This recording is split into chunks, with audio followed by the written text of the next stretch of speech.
Oh, we are live already. And we're dead on 5. So we just wait a couple of minutes, see if anybody comes in. So what time is it? Where are you anyway? Where are you now? I am in Florida, in Okay. the US. And you? Are you in England? I'm in England, in Devon. So it's in the southwest of England, Oh, okay. right in the far corner. Beautiful country there, right? Yeah, yeah. Hi, Keegan. Hello And, there. and one mystery person. Hello, Mr. Mystery Man or Woman. Okay. Wow. Might be a quiet night. I expect it's night for me. Oh, Maybe yeah, it work or uh, going out, enjoying the weather. And I also think there's so many lives now that go on at the same time. And, people are torn between which one to watch. So they tend to dip in, dip out, and then watch the replay, which is what I do, to be honest. yeah, I think we all end up watching the replays these days Yeah. because there's Yeah. so many things going on. And Yeah. then with the replay, you can also either 1.5x or 2x. So then you get to, consume it faster, which is like this craze about doing more and more and more and consuming more. Sometimes Yeah. Yeah. sometimes I just catch myself there and I just slow down on purpose and do not at 1.5x or anything, but just stay there and just take the moment in. Otherwise, that energy keeps pulling you in. Yes. Yeah, definitely. So I saw my friend Peter just joined, and so hi Peter, and hi Michael, who's just joined. Right, okay, well we might as well go for it then. So anybody that doesn't know me, my name's Sue Reid, and my publication is Confidence Matters. So as you can imagine, it's about confidence. I'm a confidence coach. I write about confidence, all things confidence. I guess my vision is that people would have enough confidence to, live the life they want to live, to have decent conversations without social anxiety, because that was something I suffered with quite badly. And so my mission really is to help people. So I am here with, I don't want to murder your name. So Patricia, does that sound Okay. okay? Yeah. Espinoza. Yes. Ideal. Yeah. So do you want to just tell us a little bit about you and your publication? Yes. Hi, Sue. Thank you so much for inviting me today. My name is Patricia Espinoza, and my publication is Blissful Daily, right here on Substack. And what I write about is I share simple excuse me, simple tools that you can use daily in everyday life, everyday moments to let go and to recenter yourself, let go whatever may be going on, uh, and allow more ease and more calm and more peace and joy in your life, no matter what may be going on. Yeah. And Yeah. Love that. that's Yeah. Yeah. important. Sorry, carry on. Yeah, I just want that to be accessible. It's not about forcing positivity or forcing, happy thoughts or anything that's Mm, going on, but rather allowing what's present and making it more gentle and kind to yeah. yourself. Yeah, yeah, and that's a really good point actually, because we read self-help books and read stuff online that says think positive thoughts, be happy. And that's great if you're feeling positive in the first place. But when you're feeling really down and you've got like a lot of grief in your life, then it can be very difficult to start thinking positive thoughts. And then the problem with that is when you can't think those positive thoughts, when you keep going back to the negative, then you start to think, well, I must be bad. I must be a failure because I can't even think positive. So how does your work fit in with that? Because I think that's, something people really do need to understand. Yeah, I totally relate to what you were saying. For 10 years I used to translate the teachings of Abraham Hicks, which is a very popular author Yeah. and teacher of the law of attraction and this type of work. And I always felt wrong when I was in the middle of some frustrations or even sometimes anger, during that time of the month, Yeah. Yeah. during PMS or later. And I felt so depleted and I felt so guilty for feeling all these strong emotions, like I couldn't control them. I felt like even worse that I had to get out of them quickly, otherwise I was going to attract really bad things to Yeah. myself. And it was just a really bad spiral. And w- with time and just by living life, you realize that it's okay to feel those emotions from time to time. I mean, sometimes you cannot even control them. They just come and they surge. And the thing to do, I found, was to be present with them and welcome them as best as you can so that they start to soften.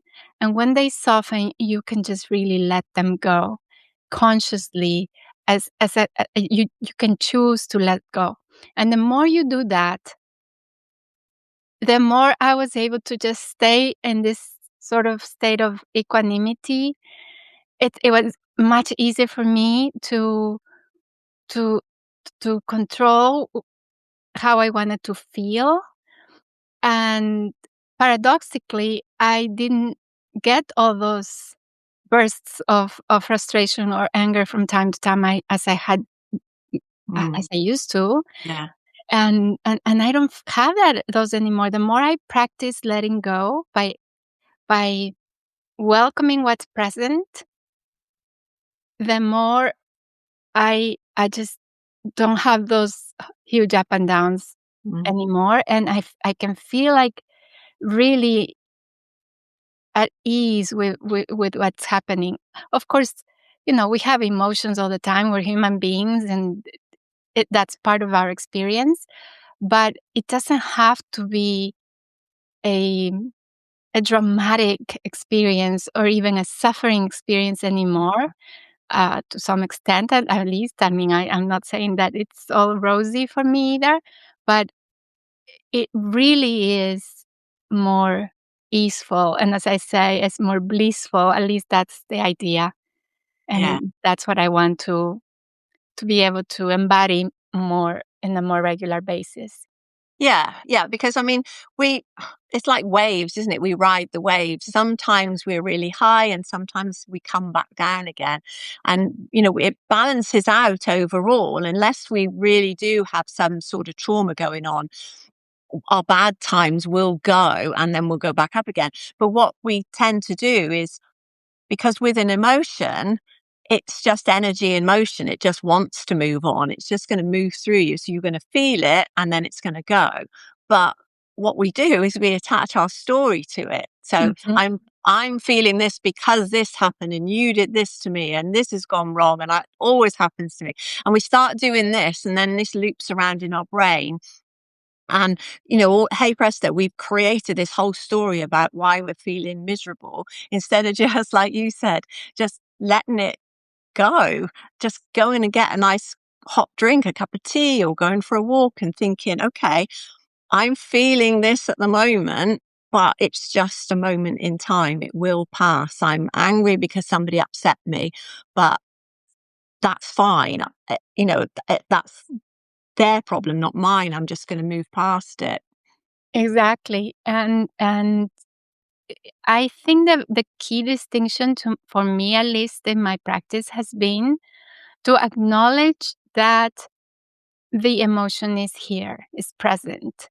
Because sometimes we tend to, or at least I did, I wanted to sort of brush it off or distract yourself, go watch Netflix, Yeah. binge a little bit, or whatever is your, maybe you want to eat it out, whatever it is. But then it comes back. Mm. And it's the present and through the years you keep going or maybe even repeating the stories that are behind those emotions, right? Like oh, I'm not good enough, or I can never do this, or whatever, it keeps coming back. So to me, the really changing or the key distinction has been to really be welcoming it. So if you're like right there feeling I'm not good enough, okay, I'm feeling that right now. Let's welcome it. Let's try to embrace it as best as possible because sometimes it is hard to do. I understand. Mm.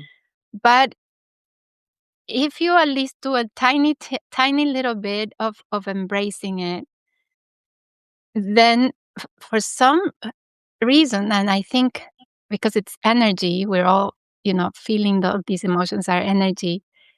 This energy is feeling welcomed and it sort of start to vanish or melts or dissolves in your loving awareness, in your loving welcoming of it. So that's what they say, love is everything. You start Yeah. to understand, oh, that's what that means. You have to really love everything because that's how you start to really dissolve whatever it is that you don't Yeah. like. Yeah. And the stories start to lose their power too. Exactly. Yeah. Because I always think, well, love is just all around us. Love to me is the energy that's the life force that lives through us. So, we are love at the end of the day. Exactly. We're not Uh, like yeah. before. I used to believe you feel love, so you're feeling all this loving kindness to everybody, but it's not that you feel it; it's that you are it. Yes. Your Yeah. And that is a big awareness. shift, isn't it? Yeah. It's completely a different shift, and from that position, your life, your perspective of life, and your experiences change, and that's what they also say. When you change the way you look at things, the things you look at change. Change. Yeah. And it is so true coming from that Yeah. empowering, loving perspective. Yeah, definitely, definitely. And it's hard to get your head around when, I say to my clients, I say to people, love is just all around us and we are love. And like that makes us all one because we are all part of this love. And they're like looking at me like I'm some sort of hippie or something. Like, what are you talking about? But it's when you look at life like that, and it doesn't really, Mm. things don't have to make sense at the end of the day. They don't have to be logical. Um, but when you look at life like that, it lets you know that there's hope. There's so much good in the world. Or okay, everything might at the moment be exploding and falling apart. Um, but the, if we believe in love, we know that we're going to get through that. So it actually makes me emotional talking about it, and that's I think because it's such a like a deep thing. It's very difficult to like talk about it because people think of love as, well, I love this and I love that person and I love, not I am love. And it Mhm. is, like you say, it's a different way of looking at it. Definitely. I think we all feel or believe that love is a feeling. Yeah, And it is so much more deeper than that. It really is our very essence, right? As the consciousness that we are. Because the more you let go, also you realize that what's left is your very essence. Because mm, let's say you're angry. Okay, so you manage to let go of that anger. And then maybe you stay for a little while in frustration, and then you can let go of that frustration and so on and so on until you get to this point where there's nothing left to let go except you're left in this stillness, in this awareness that is a loving awareness that was able to embrace all of that you were just a little bit ago letting go of. yeah, So that's why you remain, and that there's nothing left after that. That's it. That is your truest self, and that is the loving awareness that we're talking about, right? yeah, And yeah. it's something that you have to experience, and it's so simple. Yet sometimes it is so difficult to get to that. Yeah, I mean, when you're really angry with somebody or, something's happened and you feel really angry or you're really sad, you're really upset, it's very hard then to just think, okay, I'm just gonna let this be the way it is. I'm going to accept it, and then I'm just going to let it go, move through me and go, and not attach any story to it. And like when somebody has made you really upset, it's very difficult to just let that go, because you want to, confront them. You want to hit out at something. You want someone to blame, but that will create the story in your brain that will then hold on, and the emotion then can't move through you because you've just trapped it in a story. Exactly. And I found also that I've been practicing letting go, and I even became a facilitator of the Sedona method, which is the one that I discovered letting go through. And I realized that there are some things that keep coming back, and you let them go, and then they keep coming back and back. Mm. Yes, eventually it's going to be not as intense, the feeling that you get when the story comes back, or whatever belief you have about yourself or others. But what I realized was two things. One is maybe it's supposed to come back. I mean, just like we breathe, we're always coming back to our breathing, or just because that's life. You keep, Yeah. like the waves in the ocean, they keep coming back forever. So we expect that we let go, and we should, or at least I did. I expected I let go and it shouldn't come back. Okay, I let go of this feeling, icky feeling, or these sensations or whatever. But who knows? Maybe it's supposed to come back again and again until it doesn't. And Mm. eventually, I think some things they haven't. Finally, you let them go. But another thing that was interesting to me also was, why is that an issue to begin with? Whatever issue you have, whatever story. And for that, I have discovered last year. In fact, in March is going to be a year of discovering self inquiry. I, Hmm. I follow Byron Katie. I don't know if Lovely. Yeah. you Brilliant. have. Yeah. Oh my goodness, she's made such a difference in really inquiring the thoughts and the beliefs that you have at a given Yeah. moment that are stressing you out or causing you Yeah. suffering. Like, why am I feeling this? Yeah. Why exactly? Why am I believing it this way? And it's incredibly revealing and freeing, because then you realize most of the times, or maybe all of the times, is your ego trying to control, or just be the victim, or try to be the hero, or whatever it is. But Yeah. it's always about how you're projecting it. Yeah. Yeah. I've got a good example of that actually, because recently I went to watch somebody else's live, and somebody I really respect, and it had been running for about 10 minutes when I joined it, and already they'd got something like over 300 people watching. And I just looked at it and I thought, oh my God, why have they got that many? Yeah, I think I so. never get that many. I've never got anywhere near that. And I had to switch it off because it just triggered something in me that made me so frustrated. And I can't focus on the live anymore. I was focused on the numbers going up. And they were like going up and up and up, because obviously this was a conversation that people really wanted to listen to. And when I watched the replay, it was really good. But and I was so surprised at that trigger. So I had to think to myself, why did that happen? And it takes me back.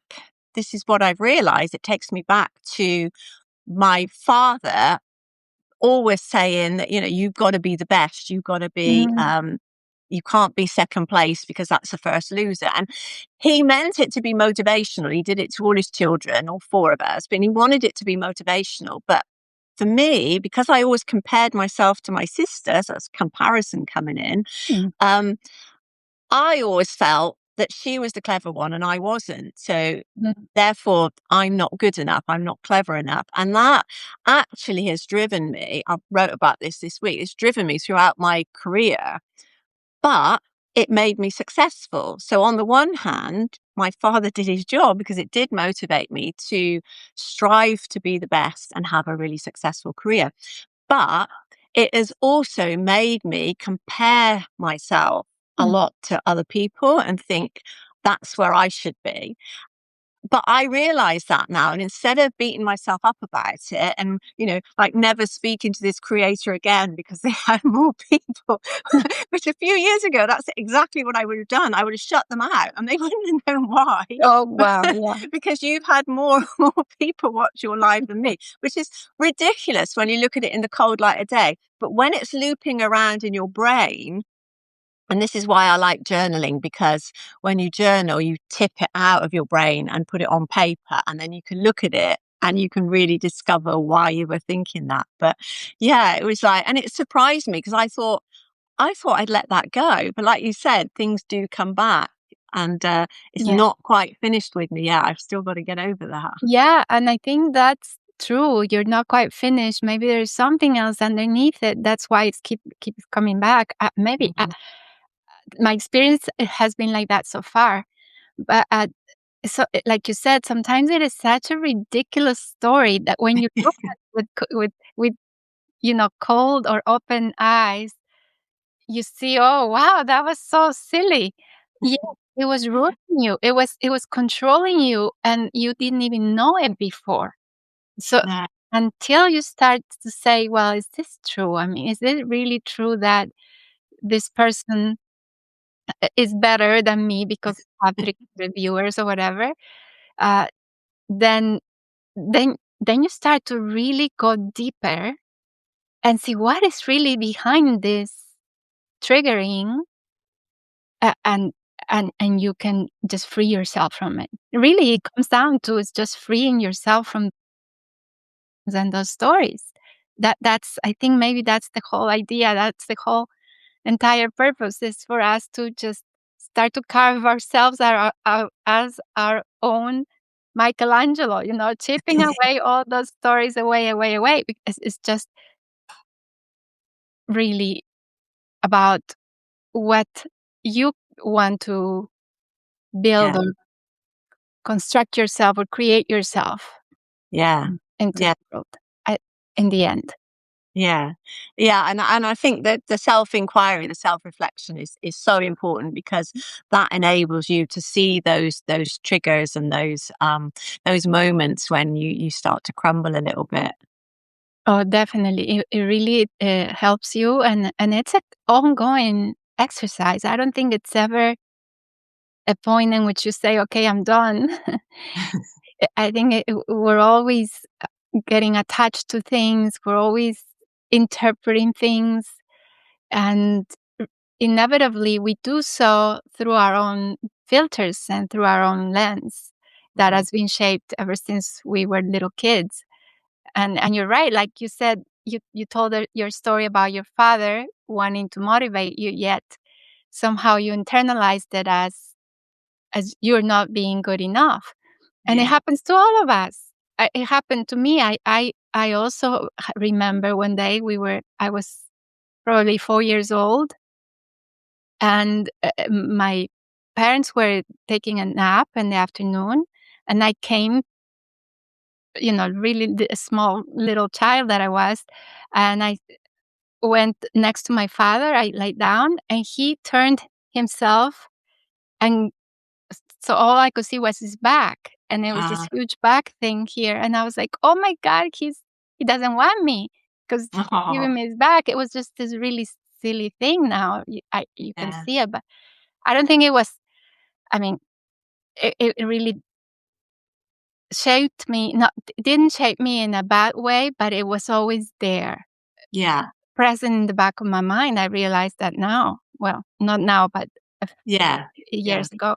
So it's amazing the littlest thing that your ego can turn into something mean, or give it a meaning that it wasn't meant to ever be that meaning. Yeah, exactly. Exactly. Yeah. I mean, my father never said to me, "Your sister is cleverer than you." Um, he would say things like, if I said, "Oh, I took a test and I got 9 out of 10," he'd immediately say, "Well, which one did you get wrong? Let's talk about it." Like, why don't we talk about the 9 I got right? Oh, wow, yeah. That was just his way of motivating. Like, you should get 10 out of 10, not 9 out of 10. And Right.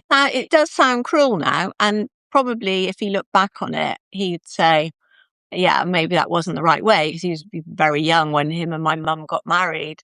They didn't really know. And they were brought up in the war years as well. So life was tough. So I don't blame him at all. I think, because, like you were saying, maybe there's something else that you need to uncover. Maybe there's another layer that needs to be taken off. And I do wonder because when my dad died, I'd had an argument with him a little while before. It was he was right because he was warning me about a relationship I was in and saying he's not a nice person, and he was right. He wasn't a nice person. But so anyway, we did fall out, and although we were okay, we were speaking. We'd never really made it up, and I think there may be guilt there that Mhm. because I must have hurt him. Looking back now, I think, well, I must have hurt him really by, walking out. But and now there's nothing I can do about it apart from like forgive him in my heart, which I have done. But maybe that is something else that's still not quite righted itself. Yeah, but and that's a thing I think I discovered as well, that because the person passed away, doesn't mean that you're not having a relationship with that person Mhm. still. Yeah. In your mind, in your heart, in your emotions, it goes on, and I know that because my little sister, also passed away in an accident, tragically, from one moment to the next. Ah. She was gone, and the relationship continued. And yes, it was so sudden and abrupt. It was really painful. Oh. But but that's the thing. We always have them here. So if there's anything you might want to tell your father or talk to him, I would encourage you to do it as if he were here, because Mhm. you're still feeling whatever it is that you're feeling toward him, even though he's not in here. But energy wise, Yeah. it's Yeah. still going Yeah. on. Yeah, I have forgiven him. So I've had like a conversation in a meditation with him and Mhm. forgiven him. But maybe I need to do something else. Maybe I need to perhaps write him a letter or something. Do some sort of ritual to sort it out. Yeah, I'll have to have a think about that. Yeah, I think so, because I think we could always improve the relationship even if the person is no longer living. I Yeah, know that because of my sister. I was also feeling really torn because uh, she, I felt angry that she died like that. yeah, yeah, I know it doesn't make any sense, but it was to me, it was so hard to accept. I mean, she was 35. I know she was the baby of the house, but she was still very young, and mhm, it's not like she was the baby when she passed away. No, but she was already an adult. But anyway, my point is that um, I was able, through my work and letting go and all the self inquiry and everything, to really sort of bring the abruptness into some closure and some loving acceptance that mhm, that's the way it was. I mean, there's nothing we can change. And even maybe that argument that you have with your father about your ex, uh, maybe that's it was meant to happen. I mean, that was reality, right? That's what yeah, Byron Katie yeah, said. yeah, yeah, You cannot argue with reality. That's what it is. And maybe you did whatever you thought was best for you at that time. mm, And of course, things didn't work out the way that sometimes we want to, but I think we always do our best at the moment. yeah. And then that's all you can do anyway. Yeah, yeah, we do our best with the information we've got at that time. We can't know what's going to happen in the future, and how things might change. But so we just have to move from one moment to another in the best way we can. Exactly. Yeah. Yeah. And I it- that you say we have to move from one moment to the next the best we can. I feel that when you let go and you move through those moments with detachment to stories or to emotions or to uh, even thoughts that may be going through, it, I feel like it's flowing better. It like Yeah. things just smoothly just happen for you or with you. So that's another thing that I really, that's why I really love letting go and really love let uncovering whatever story may be behind, because it is so freeing and it's so flowing for you. I really believe that. Yeah. Yeah. So it's basically then, from what you're saying, just um, accepting things as they are at that moment in time, and letting the emotion just accept it and understand it and let it move through you, and then uh, just it would dissolve and you can move on from there. So you're not attaching anything to it. It just is what it is. Yes, and I agree. Yes, that's what I said. But I understand that sometimes there may be something uncomfortable going on, Mm. and it's not about condoning whatever you know n- something that may be hurting us or someone Mm. may be doing something Yeah. wrong. It's not about condoning that, but it's about I believe accepting whatever is happening, because there's often you cannot control reality. Mm. It is it is what it is, right? You could control, for example, if something bad happened right now, I could either take the offense with that or become a victim Mm. or fight against it. Whatever I do in that moment, I try to do the best I can. And and also projecting into the future, I'm thinking, okay, well, what could I do that is the best approach for me to take from now on, so that I can influence reality and can sway into whatever way I would like to, right? By Yes. just being present and being, I do believe in being positive in that sense. But at a given time, there's not much you can do but just accept how things are Mm. and embrace that.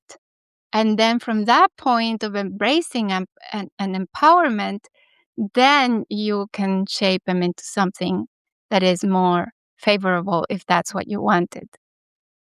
Yeah. Yeah. Because I had three bad relationships, abusive relationships, in a kind of over a 20-year span. Um, and I didn't learn. I just went from one to the other. And so just talking about the last one, my ex-husband. So I was in a situation where I was married to him. He wasn't physically abusive like the one before, but he was mentally abusive. So we would put me down at any opportunity. Mm. Um, and to cope, so I had this coping mechanism of drinking a lot and just numbing myself. And that's how I got through life. Mm. So if I would have come to you then and said, this is what's happened in my life, what would you have said to me? So you would have felt maybe perhaps you were being the victim I would of definitely that in a victim abuse. mindset. Definitely victim, yes. So I would have said, I would have started with the questions from Byron Katie. for you to go inside of yourself and say, is it true? Is he abusing me? The ego or the mind will say, of course it is, but then take a very specific scene, maybe some argument that you just had recently or some other time before, whichever was the most salient for you at that moment, and start going through what exactly happened. Like if you did not have filters in your mind, try to be as if you were watching a movie. What was happening as if you were just the observer? Yeah. Did he say that? Did he hit me? Did he whatever it was, you just go through and repeat it as objectively as possible. I'm going to use an example that Katie, I heard this conversation with one of Katie's persons that she was helping. And this man was a survivor, a Holocaust survivor. And he said that he was walking through the streets when a bomb came on and everything collapsed. And he was inside a bakery at that moment, and everything collapsed. And he was underneath the rubble and everything was chaos and he was so scared. But she kept asking, but were you okay? And he said, no, no, no. But finally he said, yes, I was okay. So the floor was on, the ceiling was on top of me, but I just barely had some scratches and I was able to get out of there and looked for my parents, walked toward my house to look for my parents. And all throughout the journey there, I was always fine.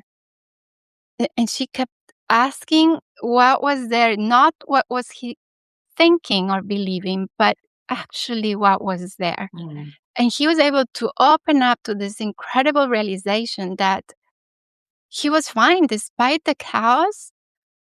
He was always fine. What was happening in his mind, all this fear that he had, what was controlling him all this time, and he was reliving all these memories through the fear that he had felt through those moments, and of course maybe throughout the entire war or experience. But that was what he was able to recollect. So taking that here, I would ask you to maybe try to do that exercise again and see what comes up as far as what was your ego maybe doing in order to protect you, or in order to maybe making you feel that you maybe also had power, and maybe you replied back, lashed to him. I don't know, whatever might have been that happened. And then you are able to see that maybe you were not the victim, but maybe you participated in some way. I don't know. I'm not saying that's what happened. No, yeah, I think you're absolutely right. Because what I've worked out for myself is that the reason, I mean, I was, because of not all through my childhood not feeling good enough, this is why I had these bad relationships, because I think I didn't deserve better. So I was attracting these types of people to me and looking for someone to love me, basically. And I think that he was controlling.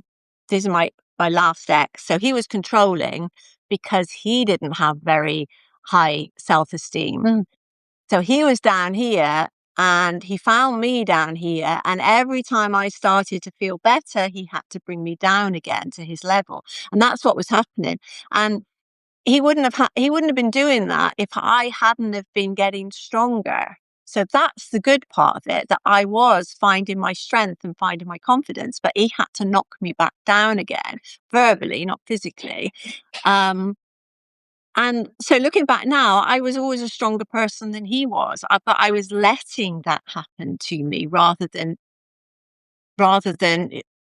saying, okay, I'm in this situation. How do I resolve it? How do I get out of it? Instead of looking for a solution, I was letting it happen. It was like, Yeah. it was like the man under the rubble. If he hadn't have crawled out, if he'd have stayed under the rubble thinking, well, this is it, I'm trapped, I'm going to stay here now, then that's exactly what I did. I thought, okay, I'm trapped, I'm going to stay here, until I decided that I wasn't.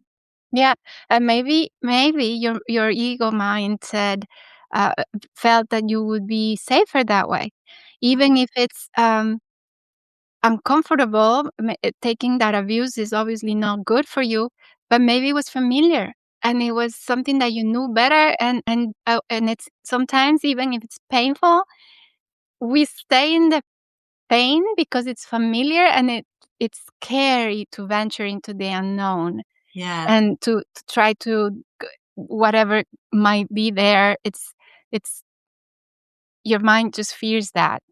yeah, But yeah. Because if you leave, then what? What happens to your house? exactly. What happens to the home you built up? I had a dog. What happens to my dog? In the end, he went, and all he wanted was for me to take over his debts, which left me with no money. But at least I had a house and my dog, so I was free. Yeah, well, good for you. So I then you start realizing that everything is you're in there, you're in the situation, and if you're there, there's some sort of role that you're playing, Yeah, and maybe we don't see it before, but when you start going within and really inquire within, then you start to see those things. What is your role there? How you're perpetuating it, or how you're maybe even empowering it, enabling it, maybe I've even. definitely enabled it, because if do you know the drama triangle? The drama triangle? No. Where you have the persecutor, the victim, and the rescuer. So initially, when we started, I was in another relationship which was physically abusive, and he was then the rescuer. So he took me away from that. That's why we moved from where we were to down the south. So he took me away. So he was my rescuer. I was always the victim, right? So Mm. he was the rescuer. But when I started to get more control, he pushed me down and became the persecutor. So when you talk about role playing, you're always one of those roles. You're either going to be the rescuer, the persecutor, or the victim. And I was always the victim. And he moved from being the rescuer to the persecutor, which abusers often do, because they're like, well, I'm really sorry. I will never do that again. Blah blah blah. I'm the rescuer again. Then I'm going to make it better. But then something annoys them and they become the persecutor again. It's Mhm. just go around in circles. So it's a cycle. Okay. Yeah, I Yes. can see that. Yeah. And then going back to when you asked me what you would have done, what you Mm. could have done with Yeah. your ex that was abusive. Um, First, I would have said inquire, and then after you inquire and you get all these pearls of wisdom coming from within you, and those revelations that you might have had a role there, try to identify what need were you trying to cover by that. So, for example, in your case, maybe it was safety. Mm. Maybe your ego was trying to do all these things because you wanted to feel safe. Yeah. Or maybe you wanted approval. You wanted recognition, love, affection. Usually, those are the top ones. Control, obviously, that's another thing. We always try to control things, or the ego does. But whatever it is, try to see if you can let go of needing that control or needing that approval. Not of the love or the safety itself, but of needing it. Because when you're in the mode of needing that or wanting that, you're in the lack Yes. mode. Yeah. And Yeah. and once you let that go, immediately you have that. You're not in lack anymore. You're it. You are it. Like you were saying before, we are love. W- We are love. So you Yeah. don't need the approval or the love of others because you are No. love. Yeah. And same with safety. Safety is always inside in stillness. That's where you find your your complete safety. So the moment you realize, oh, I'm playing all these roles and these games, maybe subconsciously most of the times, but it's because of I wanted safety. Okay, so just let the wanting, the lack, the sense of it's not here go as best as you can. Mm. And then you're back into your own fullness again. And from that position, maybe you get the insight, hey, this relationship is not a good relationship for me. Let's end Exactly. it. Right? Yeah. Which again, when you look at it now and you think, why would you stay that long? I was with him for 7 years. So why would you stay that long in a relationship that really never worked right from the start almost? It's just crazy. But this is what we do. And, we think, uh, my mum said to me, when I told my mum, she said, you made your bed, now you've got to lie in it, whatever that means. Um, so she's like, it's your problem, you sort it out, which I guess is true. There's nothing she could do, but she could have been a little bit more supportive. But my mum was very depressed. So I Oh, forgive her as well. yeah. Yeah. Sometimes we cannot give what we cannot have, No. what we don't have. Yeah. So, yeah, maybe that happened. But yes, that is, I think that's why it's so empowering to let go, because it always points you back to what you have inside. Yeah. And what you have inside is this fullness. All the time you realize, w- when you're like in this stillness, that's it. That's the fullness that we are. That's the infinite boundlessness that we are, as this consciousness, this awareness. And from that position, then you start to get more clear. And even if it's just for that instant, because I feel like in my case, sometimes you want it to last forever, but maybe it just lasts only that moment. Mm. But that is enough already, And if you could have another moment, then again, and then another moment again, uh, Yeah. maybe that's what the whole thing, this whole life Yeah. experience is all Yeah. about. But Yeah. it is very empowering from that point. Yeah, because if we bring this round full circle now, if we started off by saying that we are love. So we are, love flows through us and we are love. Then if you realize that, if you feel that I am love, then like you say, you don't need to look elsewhere for love. It's great if you find it and two people come together and they love each other and have a great relationship, which is what I've got now with my new husband, my husband of 27 years. So this Oh, works. oh, that's People wonderful. are out there. Um, but when you realize that, you realize that actually I can manage on my own. I don't need to find anybody to keep me safe or to rescue me or to even love me. I'm absolutely fine the way I am. And I can just move through my life moment to moment, like you say. That and isn't that much more meaningful and fulfilling to know? I mean, and from this, you are love, like you said, and you're fine with even being with your husband, or maybe even without him. You're fine either way. Yeah. But then your relationship is even much more meaningful, because it comes from this fullness that you are, not from the neediness. Yeah. Not You're There's not no holding control, him no responsible. need. Yeah. Yeah. Exactly. So I think it just is all around good for everybody, right? Because then your partner also, if he's picking up on that energy that you're emitting, then that too, you're influencing that as Yes. well, and so he can relate to you in that plane as well. Yes, yes, yes. So we both vibrate at the same level, basically. Exactly. So in rather than me be up here and him be down here, we are at the same level. So he doesn't need to control me or try and push me down, which I don't think he would anyway. Right, right. So Because yeah. you're a different level, right? I think Yes. you're Yeah. not in that how you used. your previous partner used to Yeah. treat you is a different level altogether. Yes. It's Yeah. Yeah. It not wouldn't happen now. I don't think it exactly. would happen now because I'm at a different level. Like you say, I'm vibrating. So I wouldn't attract that sort of person now. Right. They might pass through my life, but I wouldn't even, Exactly. it I think wouldn't we all engage with it at all.